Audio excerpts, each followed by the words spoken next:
Hey guys, LBNinja7 here, your resident Mistweaver monk. This is my first video posting after my cutting edge kill, so I decided what better video to make than a top 5 obscure or just tips in general to make you a better Mistweaver monk. I've been reading a lot of your comments and a lot of you have a lot of questions about the general playstyle or about some very small things, but all in all, I really want to help you guys reach this milestone of being a cutting edge or KSM player yourself so you can feel accomplished as the best class in the game. So without further ado, I do want to say that some of these tips kind of vary between how to use them and whether you're doing Mythic Plus or Raid. So hopefully I go over both Mythic Plus and Raid. If it's different for both of them, I'll explain both. You'll understand as we get into the video, but without further ado, let's get into number 1. So number 1 is, like I said, one of the most minute ones, so I put it here. It is to tag mobs before using your big spells. So what that means is, as you know, as a monk, we have Mystic Touch as our passive. Anyone that we damage, we apply a 5% debuff to them for physical damage. So basically, if you run up to a mob and it's the first time it's being hit and you use Rising Sun Kick, it's going to be 5% weaker than if you were to use a Tiger Palm first. Or in most cases in Mythic Plus, you'll want to, when you come up on a pack, you either want to send a Chi Wave through it or use Spinning Crank Kick right off the bat. Go ahead and apply that debuff to every single mob and then use your stronger spells. Think about how many times you've survived at 1 health, or maybe not 1 health, but very little health, 5% of your health. Just think if every percent matters, you know, and you really want to be eking out those percentage points, especially if you're going to play at the top level. The next tip is, once again, very small, but it is to use Spinning Crank Kick. I know you're probably thinking, what on earth? That's like hit your buttons, duh.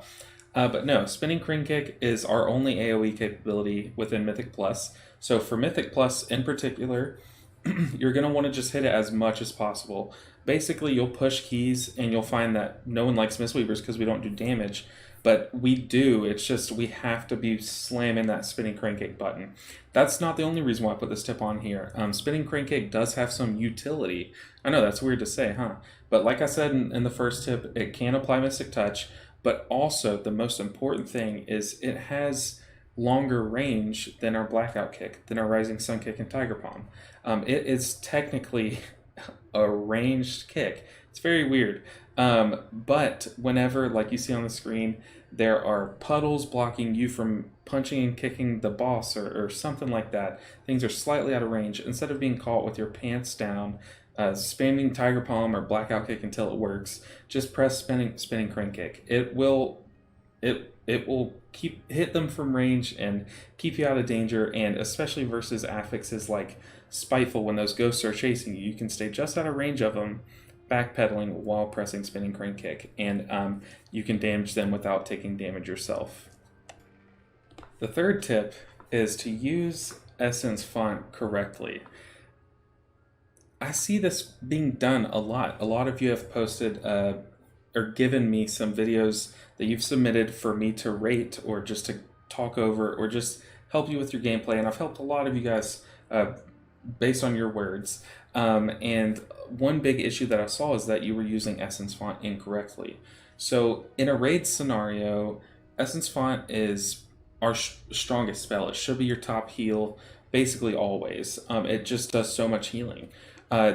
You basically want to channel the entire Essence font in raid. It's that easy, but you want to use it on cooldown, like right once it comes off cooldown. You don't want to wait until that Ancient Teachings timer comes off. You want to use it immediately. Put it on cooldown, let those hots be taken on everyone, and channel the entire duration. It hits almost your whole raid if you channel it the whole time, and some of the bolts will hit the same people that it's already hit, but for the most part you'll be applying that hot to more people. Now in Mythic Plus, it's way different. Basically, you want to just channel it up until it hits all 5 members.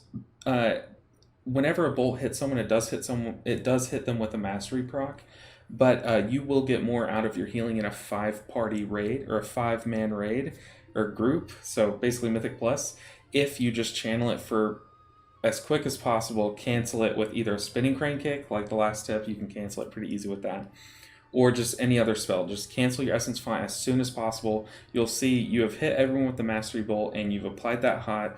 That's good enough. Now start focusing on Ancient Teachings, because in a 5-man raid you get way more value out of the single target heals.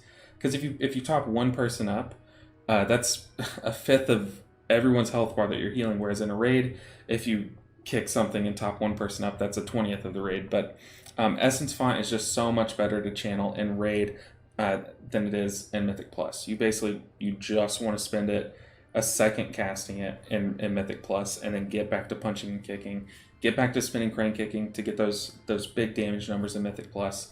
But yeah, you will get more value, more healing out of Ancient Teachings than you will from channeling your whole Essence Font. This next one is probably the most submitted question that you guys have. I've seen it on almost every single one of my videos, just how to manage cooldowns, basically. It's different in Raid than it is in Mythic Plus, just like the other questions or tips that I've given. So in Raid, you'll want to try your best to stack your cooldowns. So what that means is about every minute in a raid fight, the whole raid will be hit by big damage. So you'll want to stack Yu'lon and Revival, or Yu'lon and Fallen Order. Basically try to use 2 at a time. You don't really need to use 3 at a time ever. But you'll want to use Yu'lon to get that healing buff on everyone, and then have Fallen Order also do more healing. Or Yu'lon to get the healing buff on everyone, and then have Revival do more healing. Basically, you'll want to stack your cooldowns in Raid and try to optimize it that way. That way, you can counter that massive damage on a whole raid with some massive heals all in an instant. Whereas in Mythic Plus, it is totally different. Basically, think about you're fighting this one raid, this gauntlet, this dungeon for 30 minutes, and you have 3 cooldowns. We have Chi-Ji or Yu'lon, but you should be using Chi-Ji in Mythic Plus. You have Revival, and you have Fallen Order. Fallen Order and Yu'lon, basically all 3 of them you can get some cooldown reduction on through either Conduits or the Legendary for Fallen Order, which you should be running at this point in the tier. But you want to use Fallen Order first. If you have all 3 abilities off cooldown, you'll want to use Fallen Order first, just because it has the shorter cooldown. Yeah, it says it has 3 minutes, but it should work out to about 1:45 if used correctly. So you'll want to get that on cooldown first. That way you can use it basically every other pack. And then you'll want to use Chi-Ji next. Chi-Ji is great healing. It's so good in 5-man raid, or 5-man groups. It just does so much healing, big single target heals, and just that healing buff applied to everyone is great, and it lets you kick and punch and still get some heals out of it. It's really good ability, and that should be able to handle the next pack. Then the next pack you should have Fallen Order up again, and then finally you'll have Revival. Now, that's basically the cookie cutter way to explain it, but hopefully there are some packs that you come up on where you're like, I don't need a cooldown here. I can just Ancient Teachings get us through this big burst and be fine. That's the plan. So hopefully the ideal situation is you want to go Fallen Order on a big pack, and then hopefully use nothing on the next pack, and then Chi-Ji on the next big pack, and then nothing on the next pack, and then back to Fallen Order, and just keep doing that cycle and keep Revival out of it. Revival is not as good in Mythic Plus as it is in Raid, just because in Raid it hits 20 people at once, and Mythic Plus it hits 5 people at once. It's kind of like vivifying everyone like 1.5 times. It's good, but it's not great. You mainly want to hold it for those panic scenarios, or if you ever need to cleanse everyone. Revival as a cleanse is basically its main use in Mythic Plus, and you want to save it for that. Basically, if everyone drops to about 40% health and gets like a toxin applied or like a debuff applied, and you can cleanse all that while healing them up, that's the most ideal scenario. But if you come up on a pack and you know that you're like, oh, I'm going to probably use the cooldown on this pack, everyone gets to about 40% health, you could honestly heal that up with Ancient Teachings. So try to hold on to Revival as much as possible. That should be your last-ditch effort panic button in Mythic Plus. And then in Raid, obviously, you're going to want to try to stack those cooldowns as best as you can. Get the most out of each one by layering them. Okay. Up next, I kind of squeezed in a couple honorable mentions. I was thinking, should I do a top 10? But I can only think of 9 good tips that I really wanted to get to you guys. So here are a few honorable mentions. Up first is you're going to want to sharpen your weapons as opposed to using embalmer's oil. I know it's very late in the tier and you're probably like, I've never heard this before, but sharpening your weapons is so much better on Mistweaver monks because it buffs your ancient teachings healing. It does not buff your essence font, but neither does embalmer's oil. Most of the time, healers are going to be suggested to use embalmer's oil because it gives you, technically, you can think of it as giving yourself a tiny, tiny bit of leech. But if you look at any raid logs, people will get probably like 50,000 healing, if even that, from embalmer's oil, whereas you just buff your healing from ancient teachings with sharpening stones. So that's why I would recommend going sharpening stones, especially if you're doing Mythic Plus content. You really want that damage, those huge damage numbers, but in Raid, I've been loving it. I have absolutely loved making that switch. Up next, you're going to want to fix your UI. As you see on the screen, I have mine turned off, but let me turn it back on. Oh, I'm on the wrong screen. Okay, so that took way longer than I'd like to admit. But as you see, my UI, a lot of people don't like it because it's bulky. I totally get that. It does take up a big portion of the screen. Basically, I don't really need to see what's beneath or behind me, so I kind of just put it there. But as you notice, I can see all of my major cooldowns. Since we are a class where we basically press a couple of buttons as soon as they come off cooldown, it's nice to have these big things to where I can't miss it and just see all of my cooldowns at once. Refreshing Jade Wind is one of those abilities where in Raid, if you have it equipped, you'll want to use it off cooldown. Oh, I need to be in combat. See, when they're off cooldown, I put my big abilities with a glow on them. Basically, little things like that to optimize your play. I mean, if you're trying to get better, you want to be as optimal as possible, and putting glows or just making it clean to where you understand it is a big tip from me.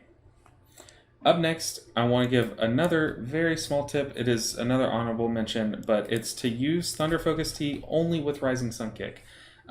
As you know, Thunder Focus Tea gives you a couple bonuses based on what you use it on. You will get so much more in both Mythic Plus and Raid out of having that extra big Ancient Teachings heal and the Rising Mists procs and also the extensions on your HOTS. You will get so much more out of that than a couple seconds extra on a single mist or a little bit of a heal on your enveloping mist. Like, you will just get so much more out of using it on Rising Sun Kick 99.9% of the time. The other 0.01% of the time I would do on Vivify, and that is specifically if you are completely out of mana. If you can't use any other ability, you should use it on Vivify. But other than that, it is solely Rising Sun Kick. I wouldn't say macro them together, just especially because we have our tier set, but it's almost to the point where you can macro Rising Sun Kick with Thunder Focus Tea. So that's how important it is. Our final honorable mention before I get back to the main tips is you're going to want to subscribe to my channel. A new tier is coming out. You're going to want to watch every video as soon as I make it. There's going to be so much information coming at you, and I will be, as best as I can, getting that to you on a timely manner. I'll also have a lot of gameplay for you guys to watch and study, and just hopefully we can all get better at whatever talents they throw at us, because I am so excited. I'm going to be making a lot of content, and these talents are going to be sweet, hopefully. But yeah, you're going to want to hit subscribe. It helps me out a ton, and it will now help you out a ton with this new tier coming out. All right, this brings us to our final tip. It's a short one. You got to use your defensives. We have very good defensives as a monk, but if you ever even think that you're about to take damage, hit your defensives. A 2-minute cooldown is nothing. 3-minute cooldowns is kind of long, but especially with Holy Priest and Raid, you're going to have that cooldown back. Just hit your defensives. You would be so much happier to waste it than to die with it up. So that's it. Those are my 5 tips and 4 honorable mentions that I came up with to be a better Mistweaver monk. I have really enjoyed making videos this tier, but there's not been a lot of content lately because there just has not been a lot of WoW content given to us. So hopefully you learned something from this video. Hopefully you saw something that you didn't think about before. And I'm very excited about 10.0. Like I said just a second ago, hit subscribe. It helps me out a ton. It's a click of a button, and it just makes my day and pushes me closer to my next goal. Last goal was getting cutting edge. This next goal, 1,000 subscribers. So thank you guys so much for watching. I will see you in the next video, and Stay tuned for more Dragonflight content.